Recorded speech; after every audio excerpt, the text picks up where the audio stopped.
What's up guys, I'm Andy from 1A Auto. In this video, I'm going to show you how to replace the front wiper blades on this 2012 Ford Escape. If you need parts for your vehicle, click the link in the description and head over to 1aauto.com. So I'm going to grab the arm, slide the arm up, and then at the bottom of the blades, where it connects to the arm, there's two little tabs. You push them in on both sides. Then you're just going to rotate the blade up like that, pull the blade off.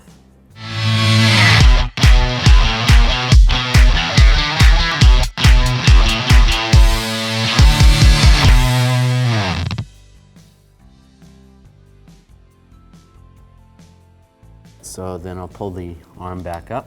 If you pushed this arm down, just gently put it down on the glass. You don't want it to slam down on the glass.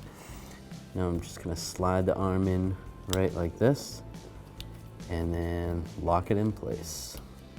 You might have to push in on those two little tabs. Make sure it's nice and secure. Gently put the blade down.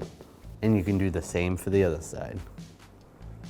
Thanks for watching. Visit 1aauto.com for quality auto parts shipped to your door, the place for DIY auto repair. And if you enjoyed this video, please click the subscribe button.